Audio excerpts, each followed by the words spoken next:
Então, assim, a gente tem que entender, né, esses dois contextos, né, o contexto genético quanto o contexto ambiental, porque os dois vão trabalhar de forma interligada para que aquela criança se desenvolva, né? Criança, adulto também. Bom, nós temos também a questão dos períodos críticos ou sensíveis. O que é isso? É um intervalo de tempo específico em que um determinado evento ou a sua ausência causa um impacto específico sobre o desenvolvimento. Então, assim, período crítico, ele é esse intervalo de tempo, né? Que se um determinado evento, determinado acontecimento não ocorrer naquele período, aquele determinado estímulo, ele pode acontecer de não desenvolver mais, pode se tornar irreversível. Um exemplo, assim, que até é bem conhecido, não sei se vocês já ouviram falar, é um estudo do austríaco, eu não sei pronunciar certo o nome dele, eu acho que é Conrad, não, enfim.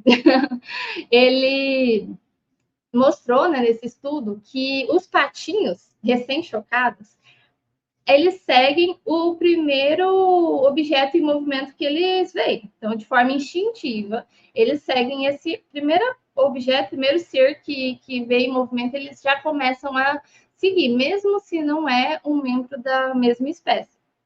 E nesse contexto dos patinhos, né, isso é chamado de imprinting. E, né, esse autor acreditava que fosse algo automático e irreversível, né, como a ligação instintiva com a mãe, né?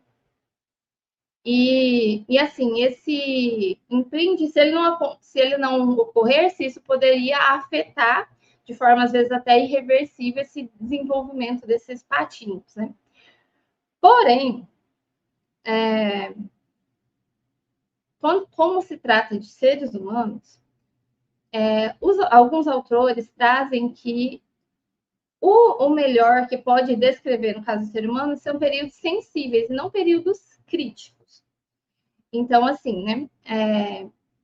O período, o período sensível, minha garganta secou, gente, desculpa. Só beber um golinho de água. Ah, tem que tomar, porque o tempo tá muito seco, né? Sim, aqui em Mato Grosso, agora que começou a chuva, mas estava bem seco. Bom, então, assim, em relação a períodos críticos para seres humanos, é um termo meio polêmico no meio científico, né?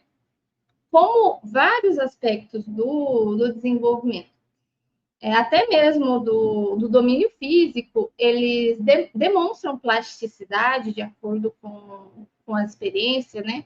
Ou um desempenho assim, passível de modificação. Então, alguns autores, eles trazem que, no caso do ser humano, é melhor a gente pensar no termo períodos sensíveis. Porque é quando uma pessoa em desenvolvimento, ela passa, né, por um período que ela é mais receptiva a certos tipos de experiência. Então, por exemplo, quando a gente vai aprender uma segunda língua, existem já vários estudos que mostram que quando a gente é criança, é pequenininho, é muito mais fácil de aprender uma segunda, terceira língua, justamente pela questão da neuroplasticidade. Nesse período da vida, a criança ela é mais receptiva aos estímulos de linguagem, então ela aprende mais esse aspecto de linguagem com mais facilidade.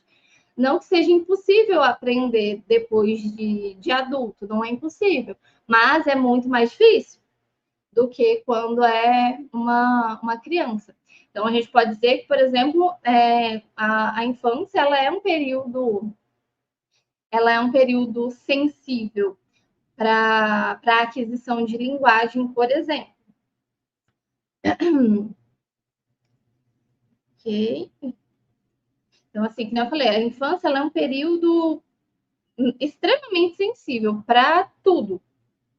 É como, até, né, para os pais, para as famílias que eu atendo, eu até falo, né? A infância é como se o cérebro fosse uma massinha de modelar, é uma esponjinha.